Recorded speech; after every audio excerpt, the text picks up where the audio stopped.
जाता तो धोवा जाता, लेकिन कुछ लोग के दिल के मैल कहियो ना साफ होता ना धोवाता। ढेर ताना मत मारा। बहुत लोग बाकी मेकअप करके चेहरा तो चमका लेता, लेकिन हाई अकल में बा वो तो मैल बैठल रहता। अरे ढेर मत बतियावा, हमहू काम करेली, तू कौन मारे पहाड़ तोड़ देतड़ू? हम तो दूसरे के बुराई तो ना करेनी। हमरा के तो कहतड़ी, अपने तो खुद चुगली की पेटी भइल बाड़ी ह। काज बाटे, रुपया मिलता तो मोटिया के धो लेता रू। बाप रे बाप, हम तो कामे नहीं करेली, ई तो बुझाता कि पहाड़ गिरावेली। पहाड़ गिरावेली तार भाता तो सारा पौधा बेच के आ मोबाइल कीन देलक, हेते मोबाइल लेके हे इतरे चलावेली। बाप रे बाप, तहार मर पूरा कमीनी बैंक में 5 लाख रुपया में जमा कइल बाड़ी ह। या खोरसेलू आई जावा में। आ तू नहीं खोरसेलू? देखो हम बने पता होत रे बीए पढ़ल बाई बीए। हां तो पढ़ल ले बानी देखो पढ़ले पटले बानी। होई देखो पढ़ले भर नहीं बारू, सारा चीज आज सुमेत के खाता में जमा कइल बारू ह। तू धइलू ना, हमें धइल बानी कि तू धइले बारू? तू धइलू जानी मार तो धइले बारू जा। हां तो देखो तो हम सारा पैसा धइले बारू जानी मार दे। हम नहीं जानी मार सच्ची बात है सर, मुंह आके बची हां दाई अजवाल के करवा करो हम देख के रसो जी सब सारे पैसा मोड़ दे पढ़ाई के बेचारे धइले ला। चल ले जान तो नहीं तू नहीं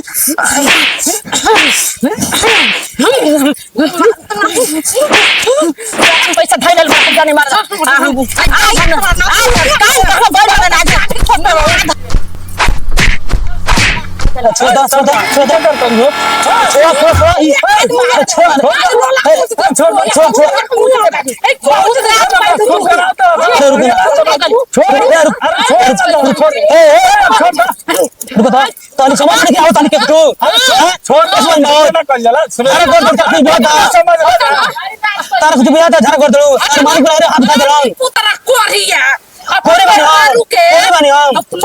बेच के हेते मोबाइल ले क्या करते सब तारा में कमी बा बात मानो तड़ी सो पैसा दाम दर मेहरारू के गाना करीबा अंबार करीबा सुना बात है होई ना होई इनी पुतरा कोरिया कम ना बोलो। सबसे बड़ा नागिन तो बाड़ू, सबसे बड़ा बीमारी घर में बना नी नागिन पटला में आ तनी मारा मारी करत जाना रहल पनो।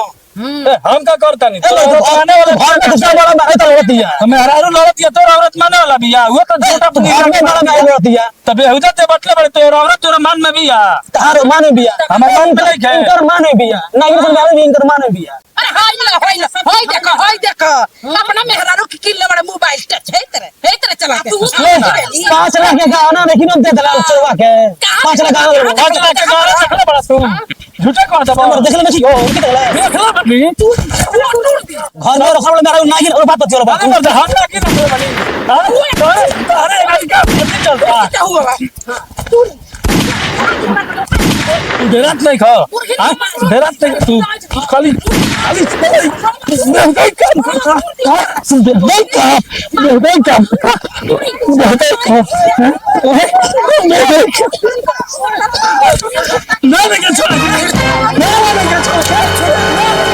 सरपंच जी ऐसा भाई भाई में इतना लोगी खोल के मार होई भाई भाई में इतना सरपंच माने फरियाद देता है ना तुम बहुत सरपंच के बिहार कहानी सड़क जो सरपंच को बुला दिया जाओ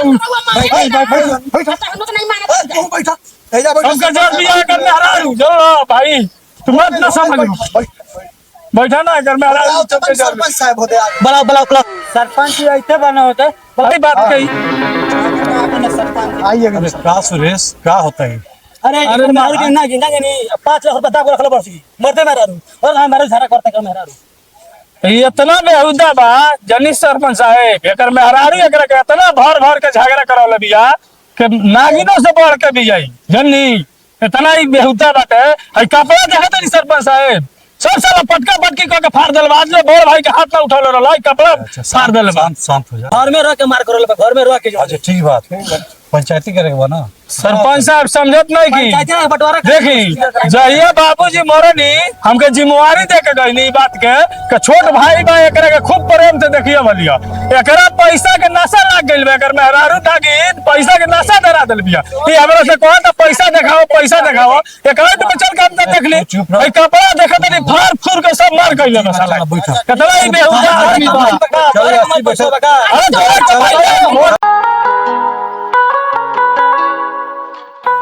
का हो पंजी जी यहाँ के बानी सारा लोग घर गांव के बा यहाँ तब ई दोनों भाई में आपस में झगड़ा के लोग का बात बा।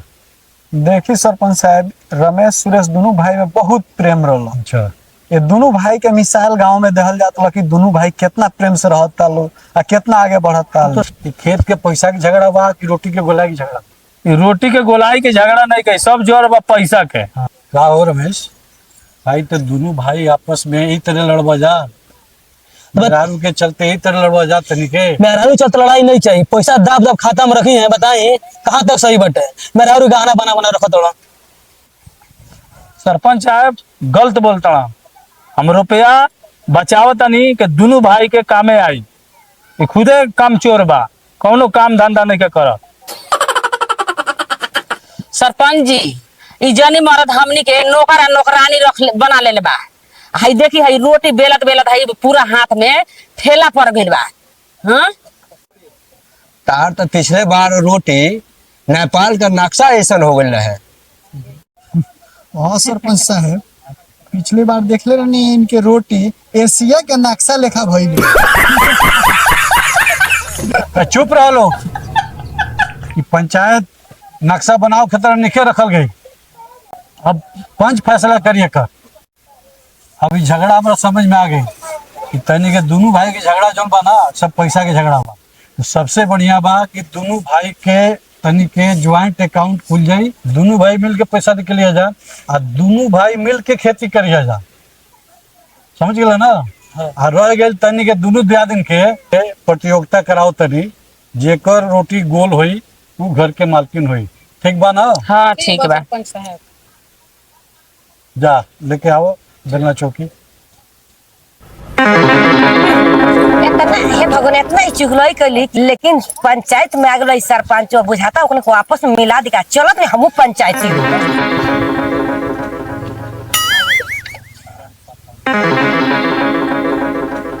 चलो जान दोनों जने, एक जने एने रखा जान एक जने रखो बेला जा रोटी।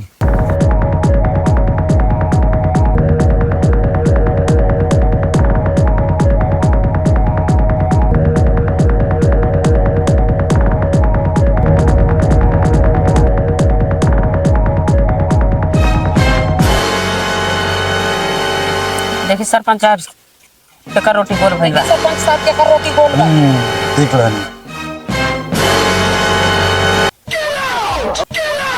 ए सरपंच बाबू, और बंटवारा करायल बनी कि हाई गोल गोल रोटी का प्रयोग करायल बनी, ई पंचायती ठीक नहीं के होखत।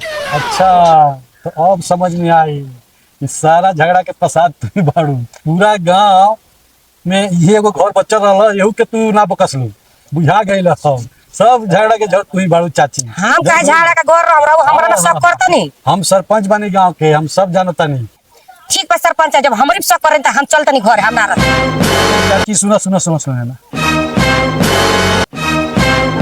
अभी तक तो जौन तू कैलू पूरा गांव के भाई भाई में हर कोनो घर ना बकसलू, लेकिन भगवान से डर। आज के बाद से ये सब काम ना होके चाहिए। हमारा गांव में ये काम ना होके चाहिए। अगर हो गई तो तारा के गांव से भरी कल जाई। ठीक बा सरपंच बाबू, अब हमसे से ऐसा गलती ना हुई, हमका माफ करे लो। अब से दोबारा ऐसा गलती ना हो। वजह अभी मजा आएगा ना भिड़ो। अब सुरेश समझ गेला ना, देखला ना रमेश, ये सब की कोई सारा चाची के रहला। सब समझ गए नी सरपंच साहब, हमारा भाई से दुश्मनी नहीं के, ई सब चुगली चाची के जहर उगुल्ले के कारण ना। एक दिन हम देखनी जनी सरपंच साहब क्या के हमरा मेहरारू के कान भरत रहनी, आ एक दिन देखनी कि हमरा भाई के औरत के यहाँ के कान भरत रहनी। सब चुगली चाची के देन हो कि हमनी के भाई भाई में लहर फरसाद जौन झगड़ा ई हमनी के भइल। अच्छा तो ठीक बा, अब तो जोन हो गए चुगली चाची के यहाँ से भेज दल गई, वो समझ गेली अब कबो ये गाँव में ना ही है। अब तनी के दोनों भाई आपस में गला से गला मिला जा, दोनों दियादिन तनी के आपस में प्रेम से अपन घर द्वार चलाओ जान। दुनिया के बात में पड़ने की जरूरत नहीं है। कभी भी कहीं भी केहू भी भाइये काम में आवला, अगल बगल के लोग काम में ना आई। अगर तू बीमार पड़बो तो तार भाई पहले तारा लगे आई, लोग के ना आई तो लोग के चढ़ौला में, लोग के पढ़ौला में पड़े के ना चाहिए। ऐसा ऐसा ढेर चुगली चाची गांव में मिली लोग, लेकिन अपन परिवार होला, अपन भाई होला, एक खून होला। एक महतारी के दू भाई बड़ा जान। मेहरारू के बात में अइला से झगड़ा झंझट से घर फूटेला, घर फूटे गंवार लूटे। रोटी तो सुरेश के घरवाली के ही गोल भइल बा।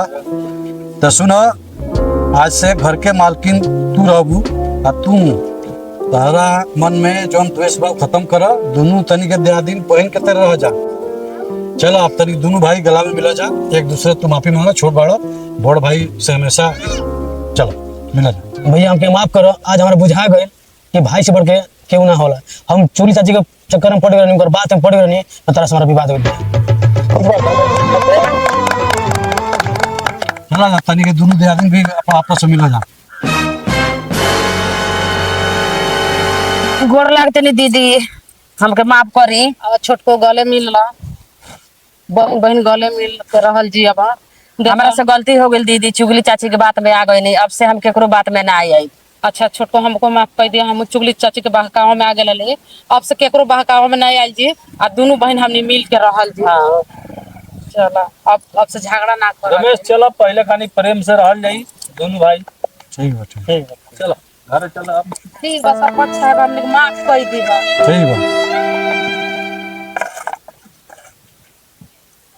चला एक छोटा